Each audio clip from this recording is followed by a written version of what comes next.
fourth and fifth graders. And they always want to know something about the author. And I'm just like the kids. I want to know something about you and your background. Well, I grew up in Natchez, Mississippi, which is where Stilt House and part of the river knows your name are set.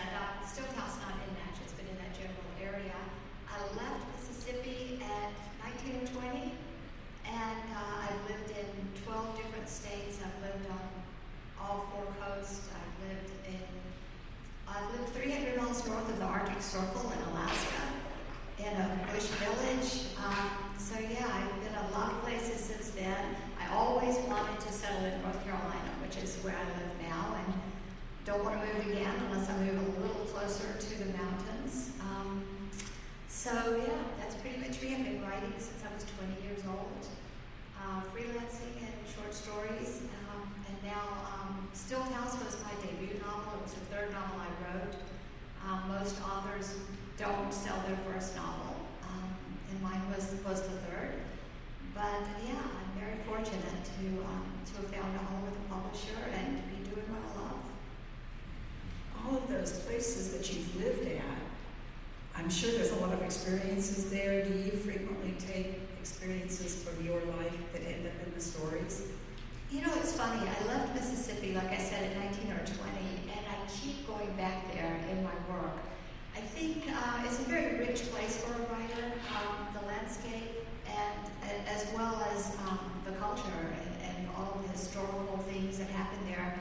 Natchez is the oldest inhabited town on the Mississippi River.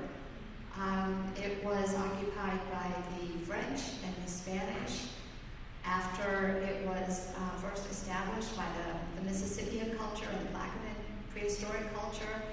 And it wasn't until, I think it was about 1787, 1787 maybe.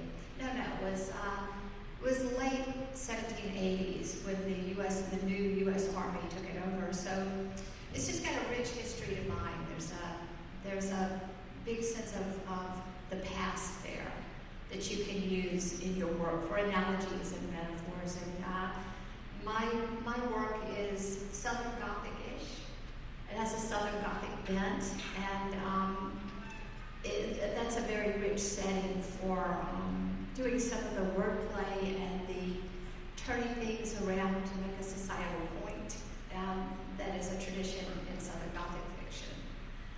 As far as all the other places I've lived, I've spent a lot of time in the mountains, so I may set the next book partially there. But there's something about where you grew up, the place where you came of age and you figured out the world. You know that place better in a way than you know anywhere else. So I do go back to the Deep South a lot. What about the characters? Have you pulled any characters from your experiences of where you've lived and certainly in the Mississippi area? My characters aren't really based on anyone. I think most writers put a little bit of themselves in all of their characters. For anyone who's read The Girls in the Stilt House, Virgil, the villain in that novel, was not based, of course, on anyone I know. I've never known anyone like that, but I was able to understand his motivation and why he turned out the way he did, and the fact that he just wanted to look like a big man when he really was very cowardly. I was able to get into his head because of people I've known and things I've observed about people. And I have to tell you, on this book tour, I had 3 hours sleep night before last. I was up till 3 a.m. last night turning in an essay that was due yesterday after a 2-hour online event, and I haven't had caffeine this morning. So bear with me if I'm struggling a little bit, but I'm going to do my best here. Wow. I can relate to that. I do a lot of author visits to schools, and I put a lot of energy into it, and I come out exhausted every time I've done one, and frequently schools will have me do multiple presentations, and so it's hard to keep that energy level up. With kids, it's not so hard because they've got so much excitement and enthusiasm. I just like to feed on that, but I can appreciate what you're dealing with. So you're on a book tour. share with us a little bit about what that entails and how it's worked out for you with this particular book. Well, with my first book, it released during the pandemic, so everything was online. Even the big industry events where thousands of people come, they were all online during that period.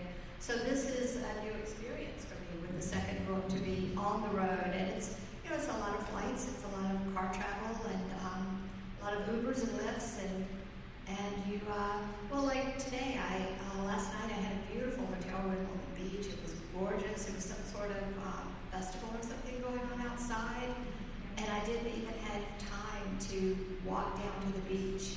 I had an event to do from the hotel, and something I had to write, and then you get up and you go to the next one, and you try to find some food before your flight takes off, and caffeine is crucial.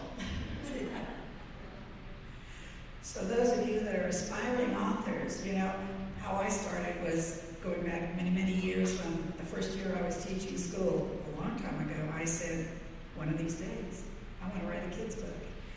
So be careful what you wish for, because if you become a best-selling author like she is, that's the kind of path you're on, and it can be exhausting, but it can also be rewarding, very rewarding. It is very rewarding, of course. I absolutely love meeting readers. My favorite thing is to talk to readers, and I did an event called The Back Room last night, which is a really fun event. If you've never seen that, you actually just sit up, you actually talk to the authors. It's a very intimate, conversational type of thing, and it was a joy to do that last night, and I always love meeting readers. For me too, that's the best part. I love connecting with my audience, and it's fun. So, getting into the storyline of your book, both of them actually, they take place in Mississippi. This one has two different settings. Obviously you were there, so you could call upon your experiences, but you also had to do a lot of research. I would assume about the Depression era, what life was like, the clothes, all of that. How much research, and where do you do your research? Part of the River Dozier name, by the way, is set in the North Carolina mountains. But and I've said this so many times that I hesitate to say it again. I'm going to. My generations in my family are very stretched out, and by that I mean the women had children very late. My sister's old enough to be my mother. I grew up with her children, going to school with her children. My grandmother, there's a picture of her with her older brothers who all look old enough to be her father. She's a little kid in someone's lap with a doll. So what happens is there are relatives that I have that are my same age, but I'm technically from the earlier generation. And so what that means to my work is when I was a kid and I was asking my mother and my grandmother to tell me stories from their childhood and from when they were young women, they were talking about the 20s and the 30s, and I asked for a lot of stories. My mom grew up during the Depression. My great-grandfather was actually a teenager in the Civil War, so that's how stretched out things were. And anyway, so that has really informed my work. I feel very at home in the 20s and the 30s. I feel like I know what everyday life was like. I really didn't have to do a lot of research. I researched details and equipment and utensils and historical events and things like that. But as for everyday living, I really I knew a lot about it. There is a setting in the River Dozier name that's an old ghost town in Mississippi, not far from, about a half hour from where I lived, where I grew up. And it has a tremendous history. The reason it's a ghost town is because the river left it. It diverted. It was the second largest port on the Mississippi River between St. Louis and New Orleans. And when the river left it in 1870, I haven't had caffeine. In 1870, the town just started dying. There were a couple of major fires and there was an epidemic, but the town just went to ghost. And it's very eerie. eerie in a way. It does capture your heart when you see the buildings that have all come down, the old 1800s buildings and beyond that are long gone out to the woods that reclaimed it. These are in various stages of collapse, and it's just a very moving place to me. So I did go there and I researched that, excuse me, and I talked to a foundation that supports what's left of that little town, and people who had ties to that town, whose grandparents lived there, and even people who lived there when they were young, in the ghost town, as a ghost town. I mean, not a functioning town, a couple of little old stores, and yeah, it was a pretty amazing place. So I did research things like that. I wanted to do justice to those places and not just invent things. It's a place that Eudora Welty, if any of you are familiar with her work, she's a Mississippi author, and she said a couple of things in that town, in that ghost town, that was already in the 30s when she was doing photography for the WPA during the Depression. She took pictures of Rodney and was captured by the old cemetery there, and yeah, so it's a very rich setting. I really like to start work with an atmospheric setting that I can really do a lot of wordplay with, because all I really care about, if I'm being honest, is pretty sentences. I want to write beautiful literature. I like lyrical, a lyricism to the prose itself. I think of that cadence of the sentences, the cadence of the language, as kind of a soundtrack to what you're writing that can set a mood. So, yeah, it's really helpful to me to have an atmospheric setting that I can sink into and work with. We definitely captured that regarding the setting. How do you create the dialogue of these characters? I mean, particularly with the girls in the Stilt House. Very different characters, two different races, a time gone by. How did you capture that? Well, I did it very differently in these two books. With Stilt House, I'm a believer in less is more. I don't do a lot of heavy dialect in my work. I picked out a couple of words for Ada to use, and a couple of words for Matilda to use. I did not, with Matilda, who was a black character, I was very careful to try not to encroach, to not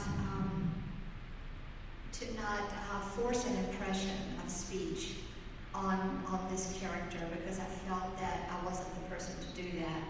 So I picked out a couple of words, a couple of mannerisms, and a couple of ways of speaking that was prominent during that time period, and that both white people and black people would have said, but just to differentiate the characters, and it worked really well.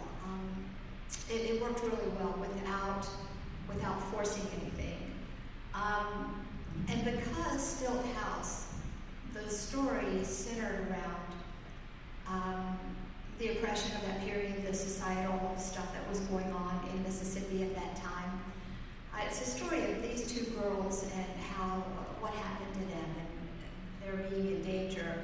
But the backdrop was 1920s Mississippi. And that was kind of the point of the backstory of that book. With The River Knows Your Name, by the way, Stilt House was very difficult to write. It's very emotionally charged, and it was a hard thing to write. With The River Knows Your Name, I really struggled all the way up to about 2/3 of the way through the book with how I was going to deal with those issues, because it's 1930s Mississippi, and you can't ignore what was going on in that period in history everywhere. But, this was kind of ground zero of Mississippi. But I didn't want to do exactly what I did with Stilt House. So I don't know if anyone will notice this. This became a big issue when I was auditioning audiobook narrators, actors who love to act out each character. But what I did with River is I did not give a single, with one tiny exception, I didn't give a single identifying trait or identifying appearance to any character. I didn't establish who was black, who was white. I was very careful to leave that completely open, thinking the reader, whoever the reader is and wherever the reader is from, can interpret that as they want. It's obvious with many characters by their position and their privilege and their standing in society and their job, their race will be evident. But with a lot of characters, you could see that character in any way that you wanted to. And I thought about the pros and cons of doing that. And there was one character that I wanted people to know was white. And so I gave her a ruddy complexion. And that's the only hint of anything. So yeah, if anybody makes a movie, the casting options are just broad. That is very interesting, and I've never heard another author say that about the character descriptions, because I intentionally have done that with my books. I have a series, which means it's the same 5 books that are in the same, the kids are in the same books, and I created 2 brothers, one's 13, one's 9, and they have a sassy little sister. And all the kids can relate to one of the characters, because one of the boys gets into a lot of mischief. And kids will tell me, I'm just like Bobby, or I have a sassy little sister at home, or frequently teachers tell me I'm the sassy little teacher, which is always good for the kids. But I did not give them descriptions, physical descriptions, for that very same reason. I wanted my kids to be able to relate to him. Exactly. And they do. And I love that when they compare themselves to one of the characters in my book. The book just came out a few days ago, so I haven't had any feedback on this. I don't know how this is going to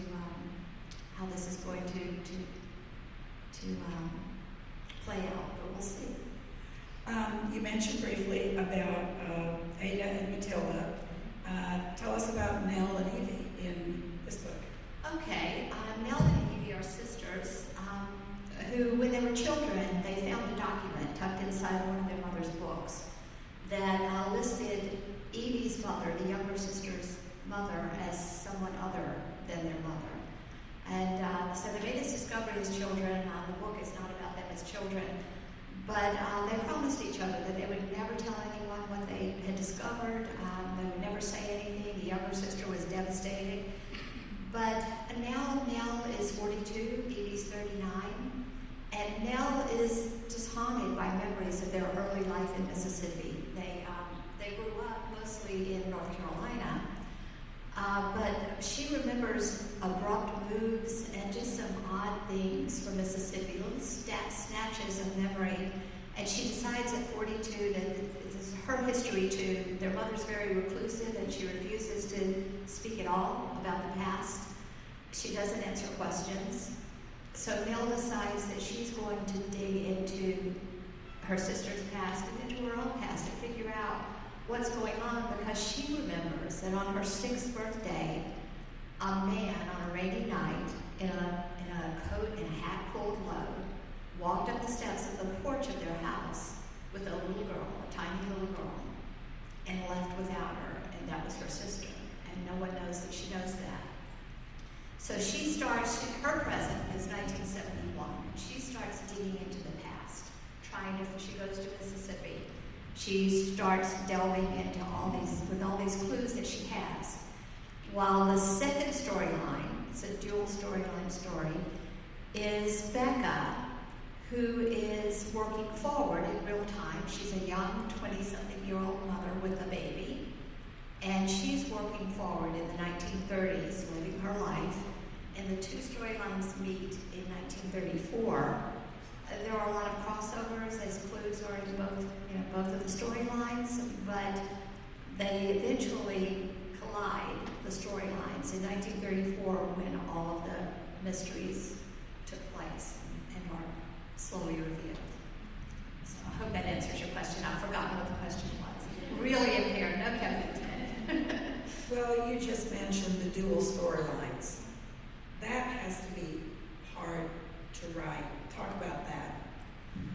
The difficulty with the dual storylines in this particular book is that both of the characters move from one setting to another. Becca is kind of moving around in the 30s, and Nell makes one big move. And because I need an atmospheric setting, I really anchor my work in the atmosphere. The challenge for me was to make each new setting not feel like, oh my gosh, we're starting over to the reader, to have enough links that they're already there. But I like to send the readers right into the setting. So I had to work to keep readers engaged and to sink them into that new setting and that new atmosphere. That was the biggest challenge about that. So I hope that answers your question. Yeah, because it would be challenging. I wouldn't go there because it's pretty challenging.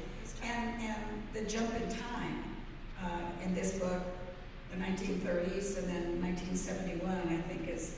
That wasn't really a difficulty because what Nell was looking for and trying to piece together in her storyline, Becca was living in her storyline. And there's a third voice that comes in later in the book who was also living what Nell was trying to figure out.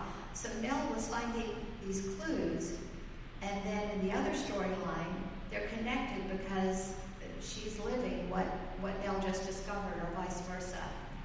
And each character, and there are a lot of characters in the book, each character that Nell digs up provides a clue, so that neither Nell nor Becca have all the pieces to this puzzle until toward the end. And the reader is piecing things out with them. Nobody knows the whole story, but the reader gets to have all of the pieces. The first book, it was easy for me to see the underlying theme running through there. What's your theme? What's your message in The River Knows Your Name? The theme is the river. It's loss. It's identity, found family, people you're not really related to who are your family. Strong river theme. As far as a message, there was an obvious message throughout The Girls in the Stilt House. The message, oh gosh, I really haven't given it a lot of thought. I usually start with landscape and message, but it's love is where you find it. Family is where you find it. Identity is not always set in stone. And that I would say another message is people are not always what you think they are at first. There's some redemption in the novel that kind of follows that theme. One of your reviewers, the comment was the book is tumultuous as a river current. And I liked that the minute I read it. And then I look at your title. I always have trouble coming up with the titles of my books. I mean, this one I understand it, but are titles challenging for you? Titles are horrible, and I'll tell you a secret about publishing. The author has no say in the title. Maybe the publisher will listen to you, maybe they won't. The cover and the title are the publishers. They have the last word. The words themselves are yours, so you are in charge of that. But Stilt House, so many librarians, so many book clubs, so many bookstores took that book to heart, and it sold a whole lot of copies.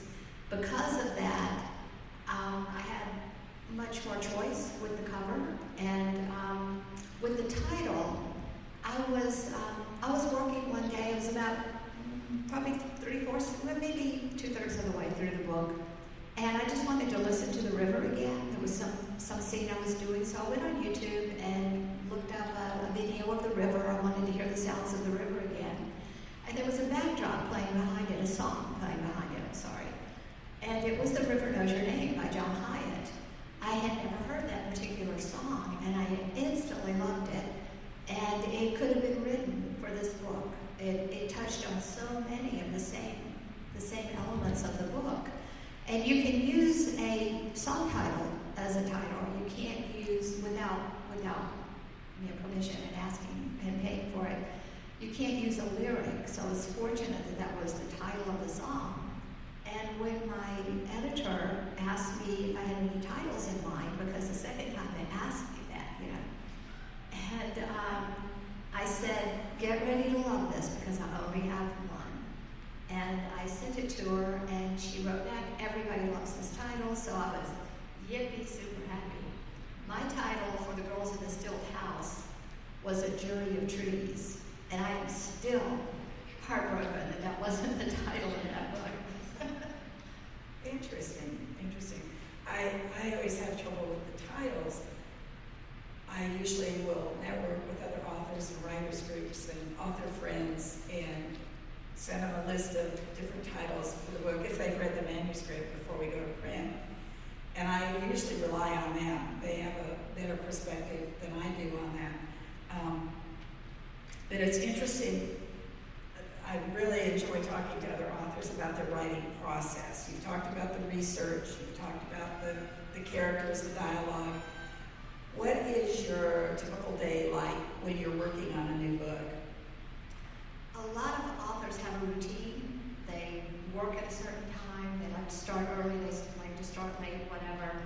I am just all over the place. If I'm not having a really productive, creative day, then I'll do some editing or I'll do some research. If I am having a productive day, then I'm in the chair a lot. Or, the ideas that are the best ideas or the best solutions to problems for me always come when I'm not thinking about it, when I'm driving, or especially in the shower. See, she said it with me, she knew. In the shower. So this is what I do. I did this early on with Stilt House, and it's something about just being closed up and relaxed and nothing, no pressure.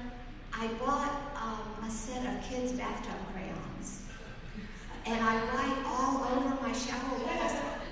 There is writing on my shower walls right now, because once a solution or an answer or something comes to you, then that sparks a lot of other stuff, and I would forget before I get out of the shower. I forget everything.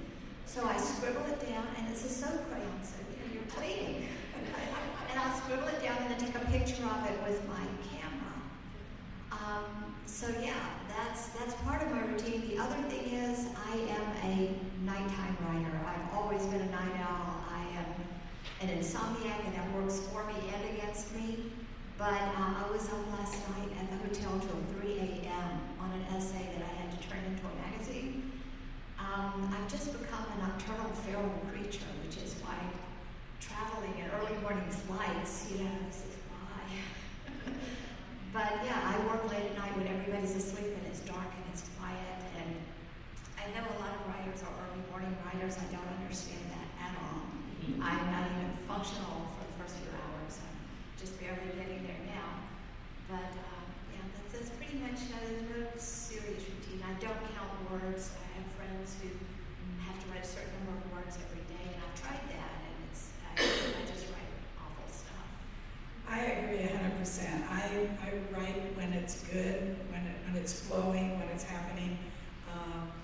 I have an office at home where I write, and you can ask my husband, who's in the back of the room. Frequently, he'll walk by, and I'll say, "Shut up and go away," because I'm in the middle of something, and I just want to finish, or turn the TV down, or I'm not taking any calls now. But you got to write, while the iron's hot.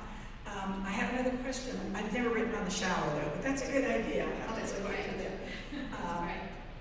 Endings.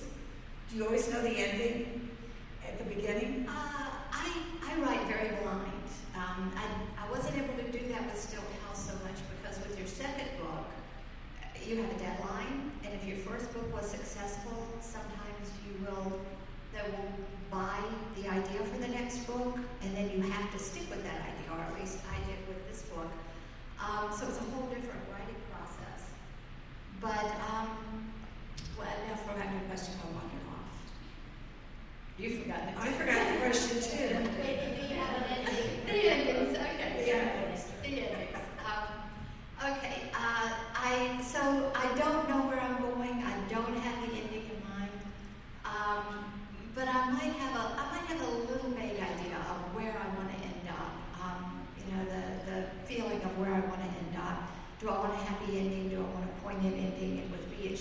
poignant ending choice. But I just start with maybe a couple of characters in my head, nothing definite, and a situation and a setting. And as I go, I'm not someone who, where the characters talk to me like a lot of authors talk about, but I'll write a scene and I'll write a chapter and something will happen and that will spark ideas and various choices for where you could go next. And then you go down a path and you think, no, that didn't work, so you go somewhere else. That's the kind of writer that I am in general. With a deadline, I had to try outlining and nasty stuff like that. It doesn't work for me at all. But I fortunately have a wonderful agent who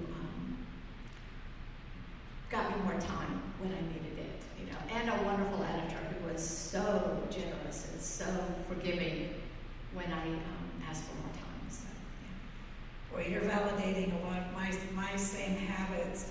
When I wrote my first book, I didn't know what I was doing. It was my first book, and I wrote an appropriate ending, and I went back and read it, and I hated the ending. So I kept writing different endings, and one day, when people ask me about what happens when you get writer's block, I walk away from it, and again, relax, like you're saying, and kind of just free think, and don't think about it, and don't worry about it. And that's how the ending finally came to me for that first book. But you mentioned something else just then, agents, editors, all that. Editors are wonderful. I mean, the first time, and sometimes when you're going over it with your editors, you're like, wait a minute, I like that, and she doesn't like that, or has suggestions. I have found that editors are always right. I think one time I disagreed seriously and did not make the change, because even though you have an editor, it's the author that has the final say with what goes on the printed word. Tell me about your relationship with your editors. I have a wonderful, outstanding editor, and the joy for me with my editor, and I was so rushed with Stilt House to get it in on time at the end that I would have, if there had been more time, my editor's input would have even had a greater impact on the book. But the joy of working with my editor is that we are so in sync. We see things the same way. So she, and when she does make a comment, and she loves my work, and we are really on the same page most of the time. But when she does make a comment, I know to really listen. I know she's right. She might have to say it twice, but I do know she's right because she doesn't just throw out a bunch of stuff, Yeah, and there are things still in this book, a couple of comments that she made that I would have gone farther with if I had had time to do that. And agents, get yourself a good agent, don't get yourself a bad one. I've never had a bad one. I've had 2 agents that have been wonderful. Get an agent who has your back. Makes all the difference in the world. Working with professionals, a lot of people think, I'm just gonna, with computers today and all the software, you could create a story and actually get your own book out there. I strongly suggest people work with professionals in the book publishing industry. I've had a lot of teachers come to me and say, I've got an idea for a children's book. And I say, well, if you're serious about publishing, get a good book editor, not just your sister-in-law who's an English teacher. Go get a book editor, because they make all the difference. And quite frankly, it shows up in the finished product if you haven't done that. And then I always let other people, in my case teachers, read my manuscripts to give me comments. Is there anybody else that you have read your manuscripts beyond your editors? I have done that. I know a lot of authors, and there are some that we will trade things back and forth. When you're with a publisher and a traditional publisher, often you don't do as much of that as you do in the earlier days because you've got your editor. But still, I had a really good writer friend who at the last minute with River just valiantly read the whole book just twice. She was astounding. I think she was the only person who, aside from my son, who is my best reader. He's 28 years old. He grew up with me writing. He thinks like I do. He understands what I'm going for, And it's, if I am rushed at 3 a.m., he's a night owl too, 3 a.m. last night with the essay that I turned in, I sent it to him because his reading for me is like what I would say if I had 3 or 4 days to put it aside and look at it fresh. So he was very valiant too, but you know, when you have an editor, and when she was talking about get yourself, you know, and I was talking about, you know, get yourself a good agent, and I don't mean to be flippant with that, because as hard as it is to get a book contract with a major publisher, and that's like a 1,000,001 shot, it is equally as difficult, especially now with changes that have happened in publishing over the last decade. It is equally as difficult to get a good agent. You just don't go out and get a good agent, you know, and I know I sounded flippant about that. It is very, very difficult, and it's a long shot, and you just have to, I am the poster child for persevering. Never give up, never give up. I sold Stilt House in 2021, and yeah, I sold Stilt House in, I think it was, I sold it in 19 and it came out in 2021. But it was my 3rd book, and I had been writing since I was in my 20s. I had published a lot of short stories and essays and articles. I had those published, but I took a lot of time off raising my son and didn't focus as intently. But I am the poster child for it is never too late, and it's not. At least today, things are changing every day in publishing. Well, you talk about perseverance, and that comes through in both of your books. So I can see where there's a lot of you in there. Perseverance is a big part of all that. Well, I think we're ready to take some of the questions from those of you out there patiently waiting. We are, and thank you. Thank you for a great conversation. We're ready to have some questions answered. So if you have a question, just jot it down, and we'll come around and grab those, and we'll pass them up to questions. By the way, I didn't thank everyone for coming out. I really appreciate it. It's so nice to have an enthusiastic crowd when you fly into something.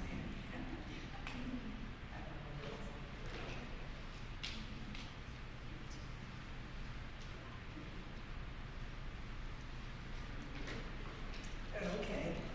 Oh, and I didn't bring my glasses. Okay. I can read them. Okay. You want to pick one there? Okay. Here, Everybody's okay with me reading everything on the card, right? Okay. For your wonderful debut, how did you make it to become a bestseller? Amazon advertising, book club, social media. Could you break down the percentage of each category? Wow. Okay, I can answer this. It's very different if you're with a major publisher than it is if you're doing some kind of hybrid circumstance or you're doing it yourself. There are some kind of in-between options out there. How did I make it become a bestseller? I did not make it become a bestseller. The people who made it a bestseller are people like you. People that librarians talk to the book about, book clubs. Book clubs were foundational in this book becoming a bestseller. I can see it on Instagram. A big book club online will tell others about it, and they'll say, "Oh, thank you." I'll see the comments. Thank you for recommending The Girls in the Stilt House. My book club is doing it next week. Book clubs were magnificent. Booksellers, hand-selling books. I walked into a bookstore one time, and I just didn't want to have my picture taken or anything, and this bookstore knew me, and you know, it's wonderful to have readers who want your picture, you know, but sometimes you just want to look terrible and buy a book, you know, so I walked into a bookstore that I know and love very much, and I was shopping, and I heard them talking about a wonderful book at the front desk, and I really wanted that book. I was curious, and she was describing things about it in kind of a vague way, but she was selling it, hand-selling that book to a couple of people. So I had to know. So I walked around, walked up to the counter, and there were 2 customers there that she was talking to, and both of them had Stilt House in their hands. And it was my book they were talking about. So bookstores do that for authors because they do believe in the books that they promote. I've got a good one here. I want the answer to this. Mildred in The River Knows Your Name is a horrid woman. Did you pattern her after someone you know? Like I said, I will use traits and characteristics. I'll use things I observe about people's motivations.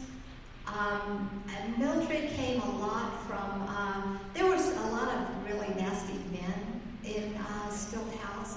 I won't say a lot, but there were some really bad guys in Stilt House. So with The River Knows Your Name, I wanted to be fair. And I didn't want to beat up on men. And so I made the villain a woman. And that's pretty much where Mildred came from. That's funny. What is the best way to find an editor and an agent? I loved both of your books. Okay, is there anyone here who writes? Okay, Good. okay. For a writer, I would tell you, for someone who's out there working, I would tell you what worked for me. And you know, a lot of agents and editors will say it's all about the book, and it is. You have to write a good book. And that, you know, what you say in your query letter doesn't matter. The letter that you send hoping to get them to read your book. I'm not convinced of that, and so I would tell people, try to get some credits. Submit to literary magazines. There are a lot of online magazines now. Try to win a prize, inner short story prizes, contests, like the essay I did last night, a lot of magazines are looking for like a back page essay or a thematic essay. And then you can send your query letter in and you can say, I have stories in this and this and this. Even if it's not the most prestigious place, you have some kind of credit. Or I have an essay in this magazine and I am 100% convinced that that helped me to get all 3 of the novels I wrote. Stilt House was number 3. But even the 2 that didn't sell, I had a top-notch agent who represented me.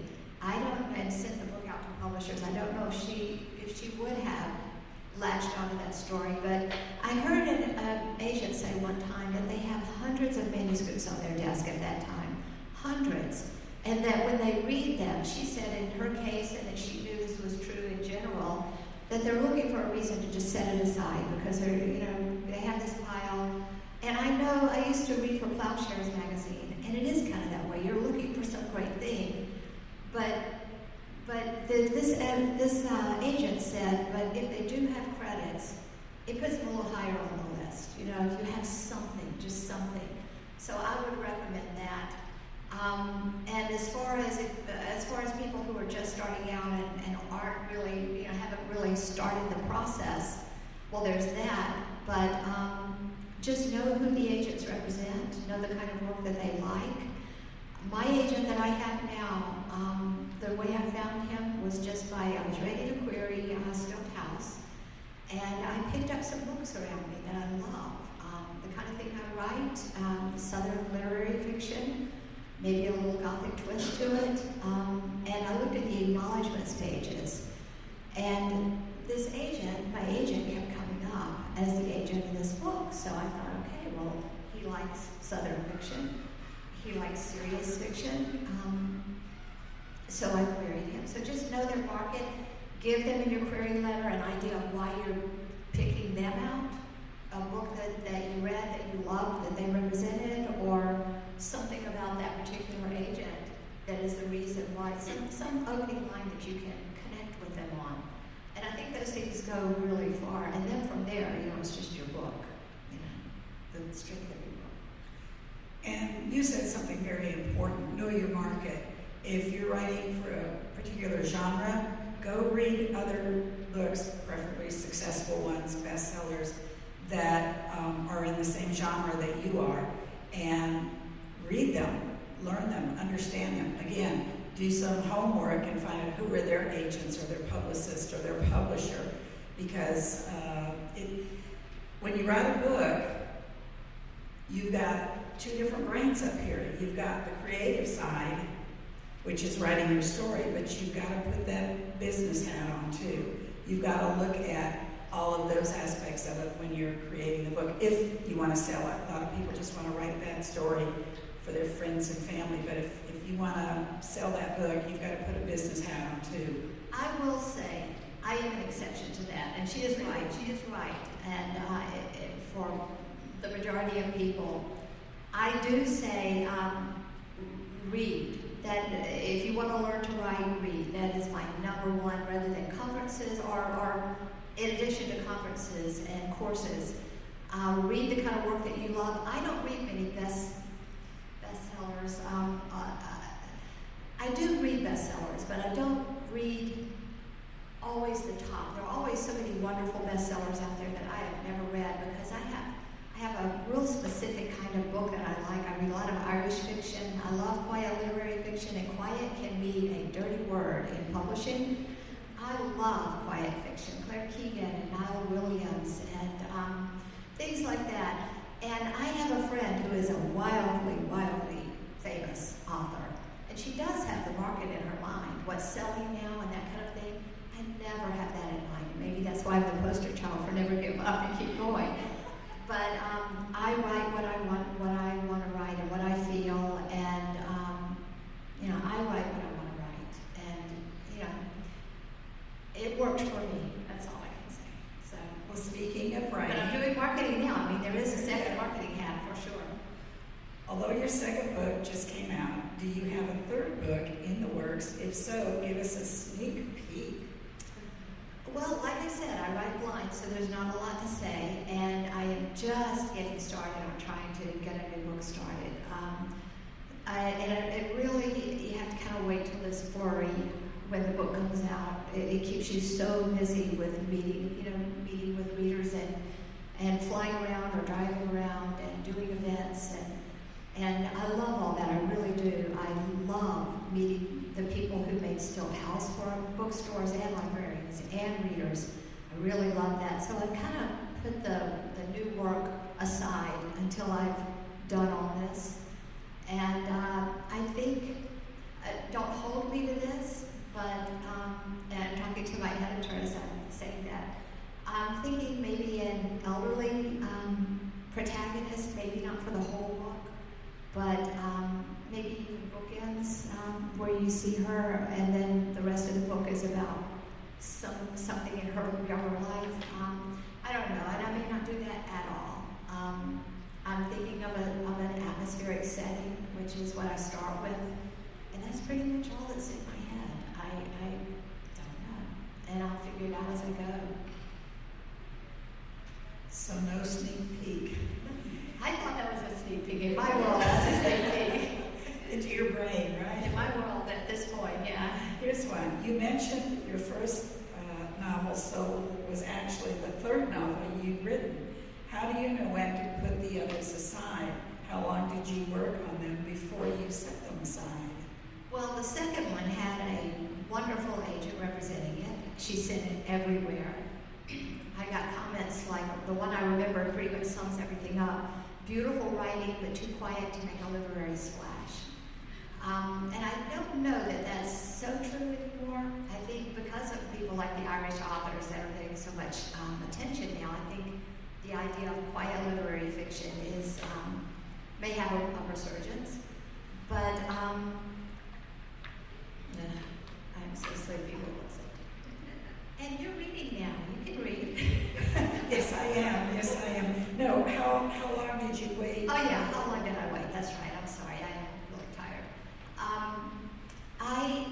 When it went out to everybody, when the second one went out to everybody, it's pretty much done if it's widely gone out. Not always, because I've had other things happen, but it usually is. So then what I do is you cannibalize whatever was good in that story, the good lines, the good, whatever's good. And it kind of pops up, that novel kind of pops up here and there in other places. And I know a lot of people who do that as well. So I don't really save them. And then you move on and you do other things and you look back and that's not what you would write. What you wrote then is not what you would write now. And so yeah. But some authors, they have a big book that comes out and they go back and they pull another one out. Eli Craner, wonderful author that I met at the Louisiana Book Fair a couple of years ago. His first debut novel, the one that really shot up, he had another one in his drawer, and it came out right after that one. So different ways. Obviously, we have writers in the group. Yeah. This one says, have you experienced authors stealing ideas? No, I do know an author, and you would know who it is, but I'm not going to say it. I do know of an author whose work was allegedly stolen. But other than that one case, I don't know of anything. And my idea about that is, it was one exception, which I do want to say. But my idea about that is, with my past work, well, you know, my agent couldn't sell it. Good luck with that.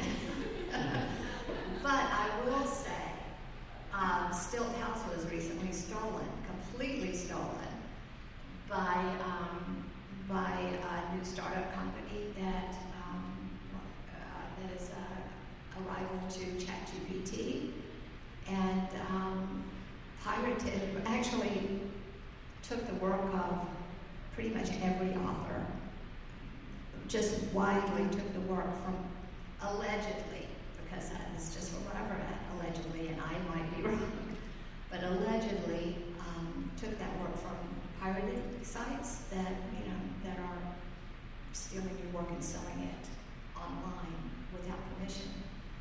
So yeah, my work's been stolen. And this is the topic of the day. Please don't sue me, anybody. Just what I read, not personal knowledge, but yeah, my work was taken and used to train AI. So I'm not real happy about that. Should have said that publicly, probably, but here we go. With the technology today, those are things to be considered, and that's another reason why I strongly suggest you always deal with professionals, so that when something like that happens, you know, in case you have to see an attorney or whatever you're going to do, but dealing with professionals will help you do that. This is an interesting question, and it says, what is the river? I don't know one that connects North Carolina and Mississippi. Well, there are two rivers in this book, and two settings, the mountains of North Carolina and Mississippi. So there's the Mississippi River, of course, and then there's the new river in North Carolina. And like my character, this is one thing about myself that I did put into character. I grew up on the river, and that's where I took all my troubles. That's where I went to cry. That's where I went to laugh.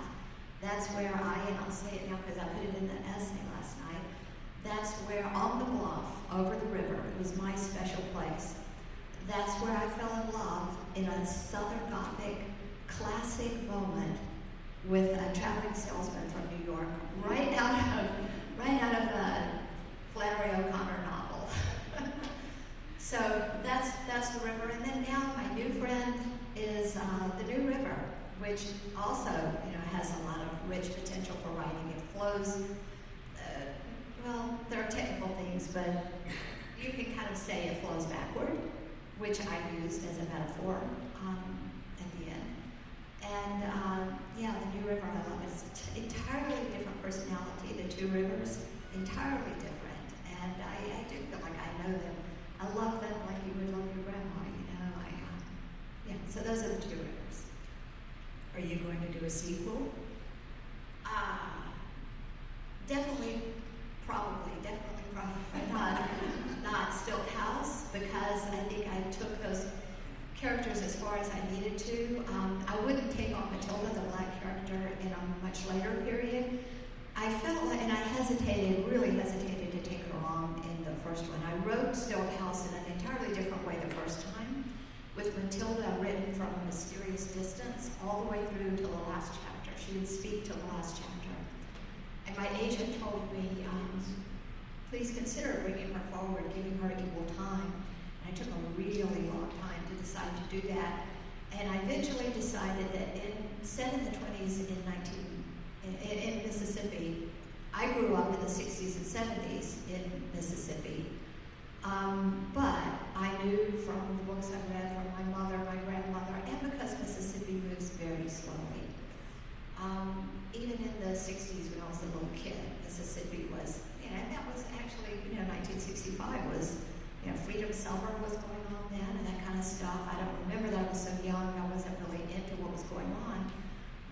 soon after that, I was reading, 12 Years a Slave, and the book I always recommend at book clubs is Anne Moody's Coming of Age in Mississippi, which is riveting and fascinating, and a first-hand look at what it was like in the early civil rights movement for people who were working with people like Medgar Evers. I won't go too long with that, but We got another question over there, or we got another one from the room. I've gone through all of these. Are there more than one question there? that was the one about making it a bestseller. But social media, that she asked about that, or I'm not sure who this was. But yes, I do use social media. When I sold Stilt House, I had one little Facebook page and wasn't really interested in Twitter for sure, and TikTok, which I still haven't done. But I would say Instagram, if you're a writer. Instagram is the way to go, at least in my experience. I don't know if I ever sold a book on Twitter or, but Facebook too. Facebook, there are book clubs on Facebook, but I get a whole lot of traction from Instagram. So that kind of breaks down the percentage of each category. Amazon advertising, that's probably with self-publishing or hybrid publishing. There's a marketing department, that I work with my being traditionally published. My marketing department makes all those decisions. They send out packages to Instagram, social media, bookstagrammers, that kind of thing. And I know they do. I know there are Amazon discounts, and there are days when there's a prime selection. There's BookBub. Now, I will say BookBub is if you're a writer and you have something out there, and self-published authors can use BookBub too. You have to pay for it. My publisher would pay for it and does that every once in a while. But there is a gigantic jump in sales with BookBub, but you're selling it for less money. It's a discounted thing. I think it's primarily with, or maybe exclusively with ebooks.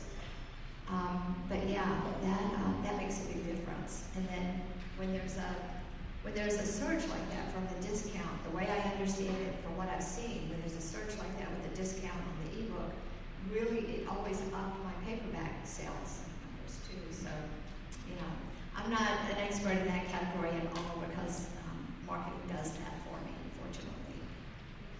Thank you for that. We are at the 2 o'clock mark, so any final words, Jane?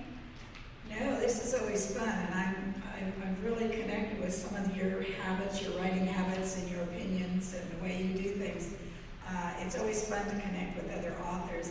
For those of you that are aspiring writers, I would suggest you try to connect with other writers, other authors. There's conferences you can go to. There's a ton of information on the internet. Google it, webinars, podcasts. There's just so many resources out there today. You got to be a little selective because some of it is bad advice and some of it isn't good, but you'll start figuring that out the more you do your homework, and that's what I always suggest people do your homework. Thank you. Thank you all for coming to our Lit Chat interview today. Thank you again to the Friends of the Beaches branch for making programs like this possible, and a special thanks to Kelly and Jane. I hope you all had a great time.